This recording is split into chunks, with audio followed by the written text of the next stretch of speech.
Hello students, after the Faraday's experiment, we come to topic number 6.3, that is magnetic flux.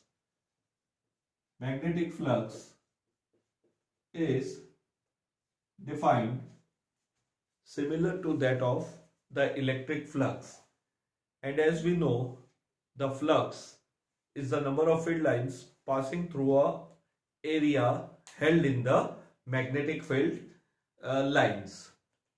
So magnetic flux is the number of field lines passing through an area held inside the field lines, and we know more is the number of field lines passing through the unit area, more is a magnetic flux or magnetic field intensity. So magnetic flux, number of magnetic field lines passing through unit area held inside the magnetic field.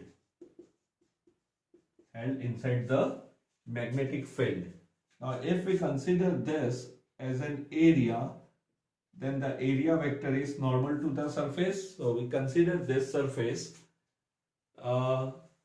whose area vector is assumed to be along the x-axis, that is normal to the surface. And suppose the magnetic field is in a plane and it is equidistant. So the field lines drawn here are equidistant and parallel to each other. So it is a uniform magnetic field.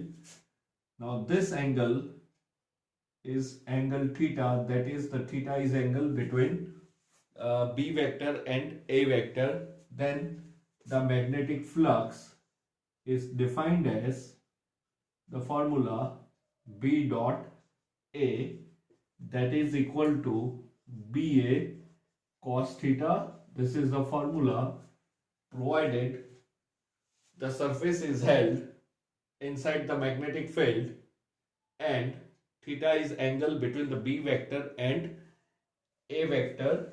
So theta is here, theta is angle between B vector and A vector. So in electric flux we have E dot A, here we have B dot A. We talk about the SI unit. So SI unit is, the magnetic field unit is Tesla, and for area we have meter square. So it is written as Tesla meter square, and it is known as Weber. So again a name of a scientist, Weber. So symbol denoted by capital W and small b. So Tesla meter square is known as a Weber. Dimensional formula again left as an exercise. So you find out the dimensional formula of it. Then because it is a number of field lines, it is a scalar quantity. So this is the basic information about the magnetic flux. Now this formula is directly applicable if the field is uniform. Suppose the field is non-uniform or the magnitude of the magnetic field is different, having a different direction. So let us consider the magnetic field. Now we have a closed surface. Suppose we have a closed surface inside it. So what is the step? First we consider a small element. Let this element be an area element, and so if it is the ith element, we named it DAI. Let the magnetic field is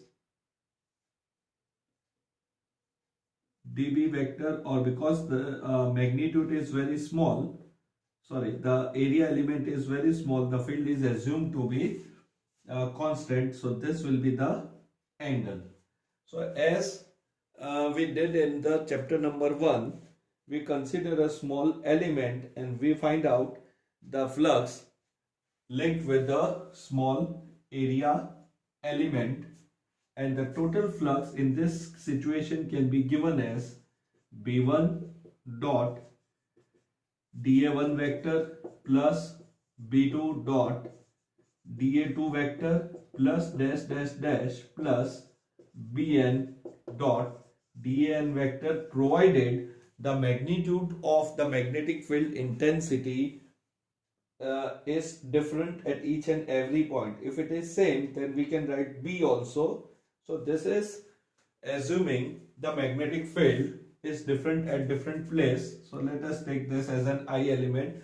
So this can be written as summation of all the elements, and it becomes Bi dot dai, where I is running from 1 to n, or you can say it is a summation. And if this element tends to infinite, then we can also write the surface integration, that is B dot dA. So the magnetic flux is also defined as the surface integration of the magnetic field intensity taken over the closed surface. So this is similar to the electric flux. Now let us come to topic 6.4, that is Faraday's law of electromagnetic induction.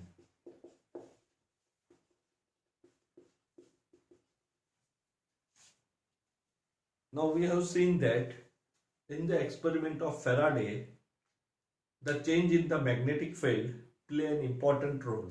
Also, we came to the conclusion that the motion is not an absolute requirement. In all the experiment, we have to change a magnetic flux. Now we have defined the magnetic flux. Magnetic flux is Ba cos theta. So if we change the flux, either by changing the magnitude of B or by changing the shape of the coil. How will you change the shape of a coil? By stretching or shrinking the coil. Or you can change the orientation of the coil. Then also, that is changing the theta, or you can rotate the coil in the magnetic field. Then the magnetic flux linked with the coil will also change. And then according to Faraday, the EMF is induced. Now in the previous lecture, we have seen that the galvanometer shows a deflection, which clearly indicate that the current is induced due to varying magnetic field. Now the next question arises, how much EMF is induced? What is the magnitude of EMF induced in the circuit or a coil? Or what is the magnitude of the current induced in the coil? So that law is known as Faraday law of electromagnetic induction. So this law will give you the magnitude of EMF induced in the coil or the circuit. Now we have discussed in experiment number 3. What was that experiment? That a coil having N turns was connected with a galvanometer. So a coil having N turns was connected with a galvanometer, and another coil which was connected with a battery. Let us assume this is a coil which is connected to a battery via a tapping key. Now in this situation, there is a magnetic flux linked with the coil having N turns. The galvanometer was showing the deflection, but it shows the deflection only when the key is tapped continuously. If the key is pressed for a long interval, then galvanometer will not show any deflection. Also at the same time, When we press this key that we have discussed, the current increases from 0 to the maximum value. So current in this coil increases from minimum to maximum value.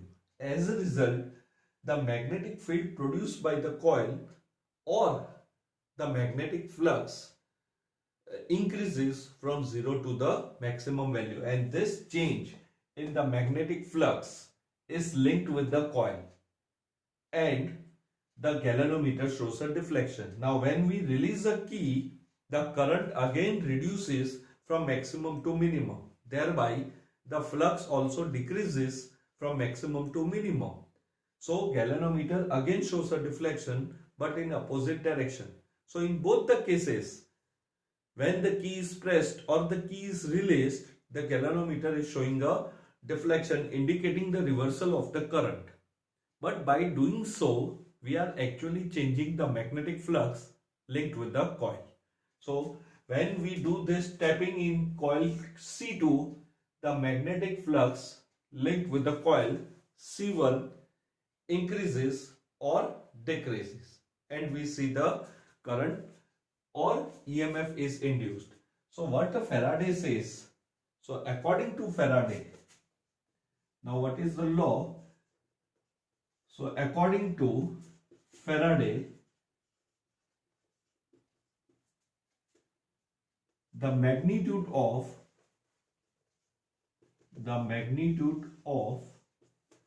induced EMF, the magnitude of induced EMF in a circuit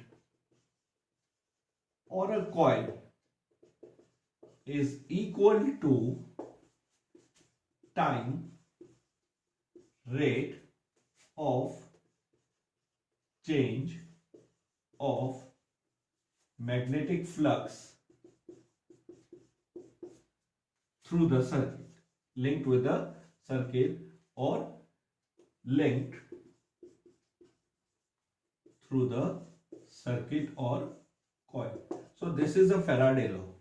So EMF is induced and that EMF is equal to the time rate of change of magnetic flux. If the change in the magnetic flux is very fast, the induction is more, and if it is less, then the induction is also the magnitude of EMF induced is also less. So according to Faraday law, the EMF is equal to minus change in magnetic flux, that is minus delta phi upon delta t. This is the situation. Now the tapping of the key is done continuously, so the magnetic flux changes very fast. So if delta t, limit delta t tends to 0, then the magnitude of EMF induced is equal to minus d phi by dt. So we are talking about the magnitude of induced EMF. So magnitude means a positive. Now we have kept a negative sign here. This negative sign indicate the direction of the induced EMF and hence the direction of the induced current. So we know that current flow in coil C1 due to change in the magnetic flux in C2. Now if the current is induced in this coil C1, then either the current will be flowing in a clockwise direction or anti-clockwise direction. Now what should be the direction? We will discuss this in the next lecture. This was given by a Lenz's law. So this negative sign gives the direction of induced EMF. So Faraday only gave the magnitude of induced EMF, that is the change in flux, time rate of change of the magnetic flux or change in flux with respect to time. But later on we put a negative sign on it because there is a rule for the direction of the current induced, and that rule was given by the scientist Lenz, and therefore it was known as a Lenz's law. So we will discuss this Lenz's law in the next lecture. So here we write here negative sign,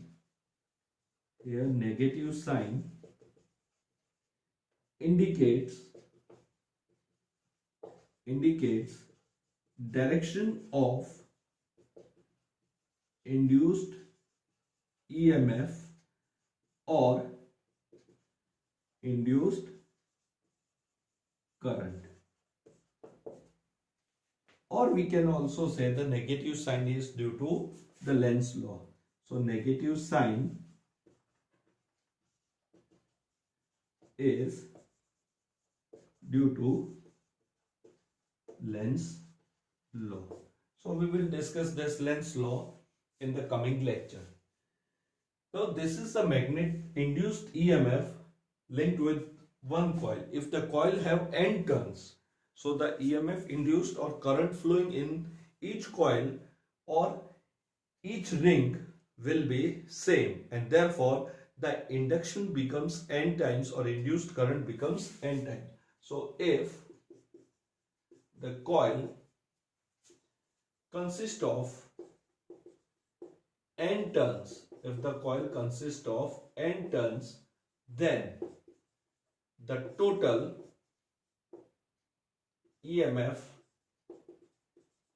induced is n times, so n d phi by dt. So induction or the induced current or induced EMF becomes n times. So this is the Faraday law of electromagnetic induction, which give us the magnitude of EMF induced, and the logic is simple. You change the magnetic flux, and the change in the magnetic flux will give rise to the magnetic field. Now there are different methods by which the EMF can be induced. So you have to simply change the flux. See, this is the main equation. Change in flux with respect to time. So magnetic flux can be varied in different ways. Can be varied by different ways. Number one, if I want to change the magnetic flux, that is magnitude of B vector is changed by any method. So there are different ways. We will discuss this different ways. For the time being, how the magnetic flux can be varied. So magnetic flux, the formula is clear. The magnetic flux is equal to BA cos theta. Now this flux will be changed if I change the magnitude of B vector, or the magnitude of the magnetic field intensity is changed, or by changing area of coil, that is by shrinking or by stretching. So by shrinking or by stretching, the magnetic field intensity can be changed. So this is one way to change the shape of the coil. So in other words, we can say that you can change the shape of the coil by shrinking or stretching,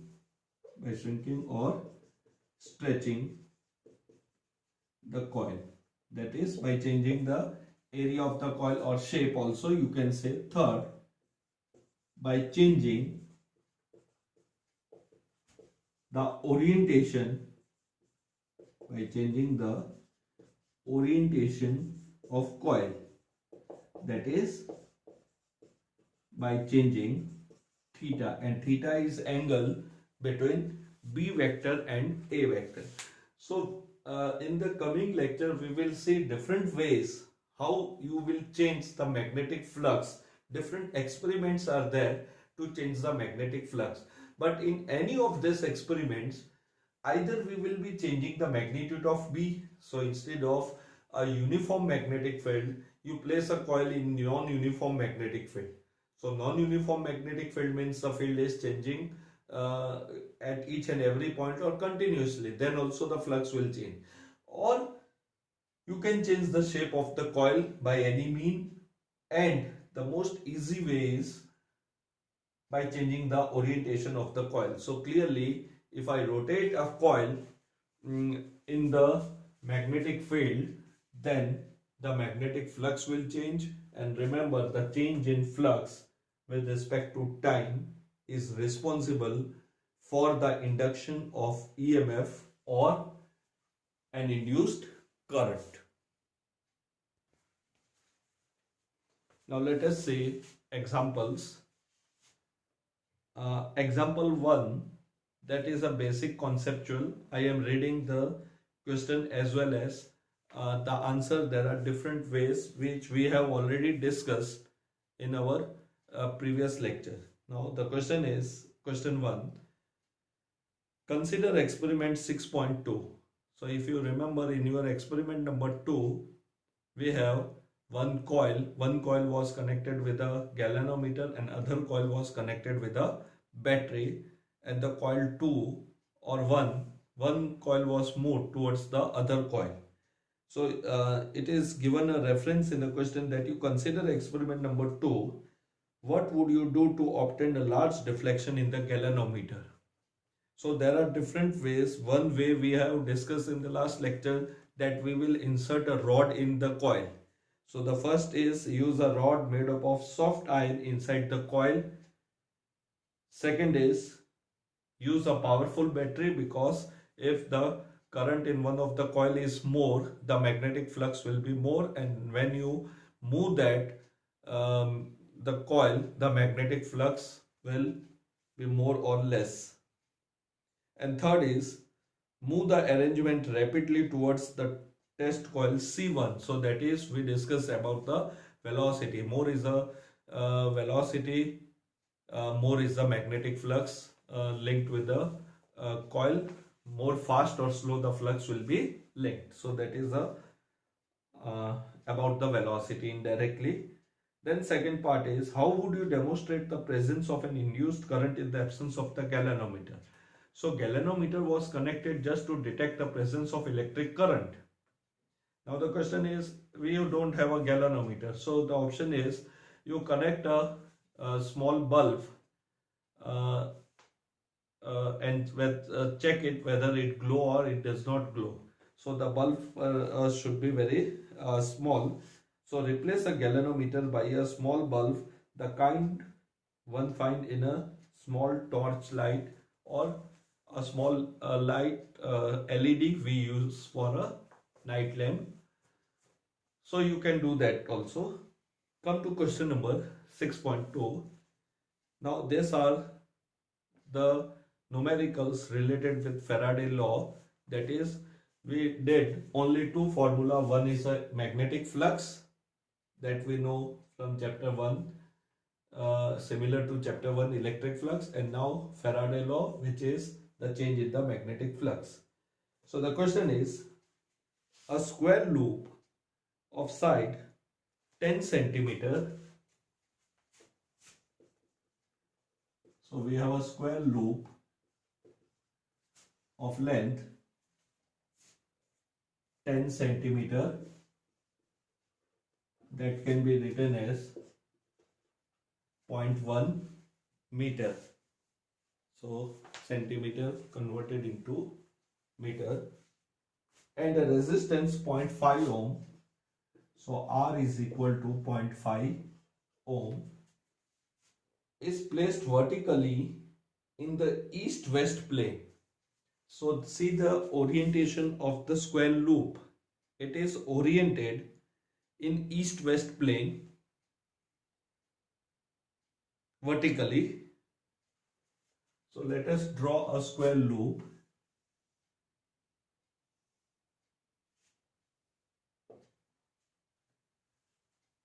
So vertically it is placed in east-west plane. So let us assume this line is east-west and it is placed vertically.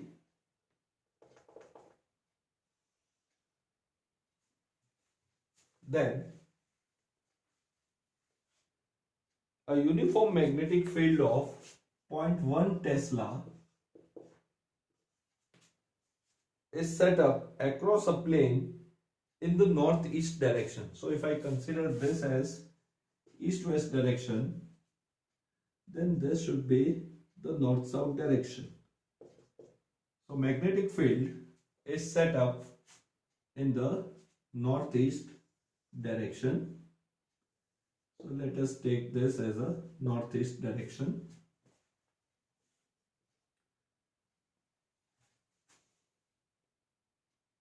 The magnetic field is decreased to 0 in 0.7 second.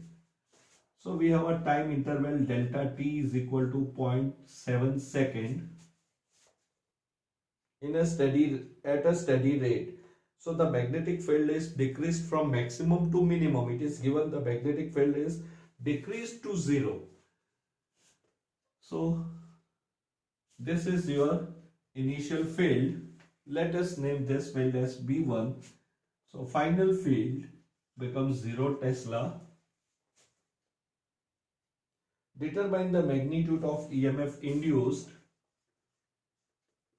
and the electric current during this time interval. So again, instead of a coil, we have a square loop of length 10 centimeter placed in vertically in a east-west direction. The field is in northeast direction. So clearly the angle between the east and northeast, this is a northeast direction, is 45 degree. So initially the angle is 45 degree. Then the magnetic field reduced to the 0. It means the angle becomes 90 degree. The angle becomes 90 degree. The flux becomes 0. So we have to find out the magnitude of a EMF. So according to Faraday law,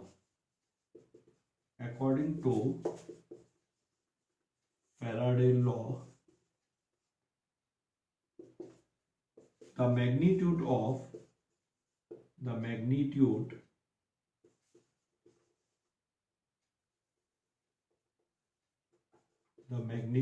of induced EMF, so magnitude of EMF induced is equal to delta flux, change in flux, divided by change in time. Now flux is BA cos theta. So here clearly the magnetic field is reduced to 0. It means the field is changing, the B is changing. Initially the angle is 45 degree. Initially the angle is 45 degree. So we have to find out the initial flux and the final flux. So instead of that, we directly write here phi 2 minus phi 1 magnitude, that is change in flux final upon initial. This is equal to delta t. Therefore mode of E is equal to, now flux is BA cos theta. The flux is BA cos theta. But here the magnetic flux reduced to 0. So final B is 0. So we write here 0 minus B1 cos of 45 degree divided by delta t. So here the flux B2 is 0. So directly I have written 0. So we use the formula flux is equal to BA cos theta. So here the magnetic field is changing. Therefore the magnitude of EMF is equal to, so B1, that is 0.1 into area, that is 0.1 into 0.1, area of a square, cos 45, that is 1 by root 2, divided by, in what time it becomes 0, in 0.7 seconds. So we substitute all the values. So you substitute this value and it comes out to be 0.001 volt. So this much magnitude of EMF is induced. You have to find out the current also. The resistance of the coil is given. So we simply apply the Ohm's law. I is equal to mod of E upon R, that is equal to 0.001 divided by 0.5. So it comes out to be 0.002 ampere. So this is the current passing through the coil, or it is called as a induced current. So you see we have only one formula. Either B will be changing or A will be changing or angle will be changing. Clearly here it is not mentioned why B2 becomes 0, but it is given that the magnetic field decreases to 0 in 0.7 second. How it decreases? It may be possible that the coil is rotated or theta is changed. So clearly if this angle is 45 degree, if the angle made between area vector and the coil, so initially the coil is kept like this and we have taken the magnetic field like this. Now if I rotate a coil such that it makes an angle 90 degree with it, so instead of 45 degree, if I rotate a coil and make an angle 90 degree with it, so I rotate it by 45 degree, then area vector come to this side, so it becomes 90 degree. Then also the magnetic field can become 0 or the flux becomes 0. So final flux is taken 0. It may be the magnetic field is reduced to 0, B2 itself is taken as 0 in this sum. Question 6.3. A circular coil of radius 10 centimeter, again R is 10 centimeter, so that is 0.1 meter. Now we have a circular coil, it have a turns, 500 turns, and the resistance R is 2 ohms. So let us replace the radius symbol by small r. Is placed in its plane perpendicular to the horizontal component of Earth magnetic field. So this is a coil having 500 turns, and let us assume it is placed like this. This is your magnetic meridian. Let this be BH, this is your BB, and this is the Earth magnetic field. Let us assume it is a magnetic meridian. So coil is kept in such a way that its plane is perpendicular to the horizontal magnetic field. So area vector and BH are in the same direction. It is rotated about its vertical diameter through 180 degree. So again here the orientation is changing. So theta is equal to 0 degree and it is rotated by 180 degree. So let us call it theta 2. Estimate the magnitude of EMF induced and the current induced in the coil, the horizontal component of Earth magnetic field. So here BH is equal to 3 into 10 raised to minus 5 Tesla. So here the orientation of the coil is changing and it is rotated about its vertical diameter through 180 degrees. So this is your BH, this is the coil is placed initially like this and it is rotated about its vertical diameter by 180 degree. So the coil is rotated, when it is rotated by 180 degree, this A vector becomes opposite to the BH vector. So again we write according to Faraday's law. Again we have to find out the magnitude. So we neglect the minus sign, delta phi by B2 delta T. This can be written as, now we have the change in theta. So flux can be written as BA cos theta, area is constant, B is constant. So that is BH cos of theta 2 minus cos of theta 1 divided by delta T. So this all happens in time 0.25 second. So time is given as delta T is 0.25 second. So again, similar to question 2, we have all the values. So mode of E is equal to the area of the circular coil. Okay, it have a n turns, so we write n also, and within bracket we indicate that the flux formula is BAN cos theta. So we indicate the formula BAN cos theta. Here, instead of magnetic field intensity, we have a horizontal component of Earth magnetic field intensity. So number of turns 500, area pi r square, BH 3 into 10 raised to minus 5, final angle cos 180 degree minus cos of 0 degree divided by delta, that is 0.25 second.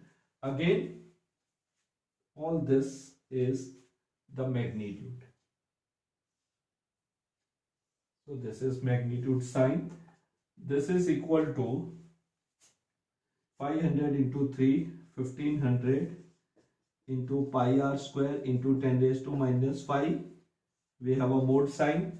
Cos 180 minus 1, minus 1 minus 1, that is minus 2, but we write here 2 mode divided by 0.25. So we are eliminating the negative sign. So you do all this calculation and find out the magnetic field intensity, sorry, the EMF induced in it in the terms of volt. Then we apply the Ohm's law. I is equal to E upon R. R is 2 ohms. Whatever EMF magnitude you get, you substitute and divide it by 2. So that much ampere of current will flow through this circular coil. So here the orientation of the coil is changed. So this is, we have a Faraday law of electromagnetic induction and the numerical related to the Faraday law. So in the next lecture, we will discuss about what is the direction of EMF induced in the coil when the magnetic flux is changed. That is known as a Lenz's law. Till then, have a nice day.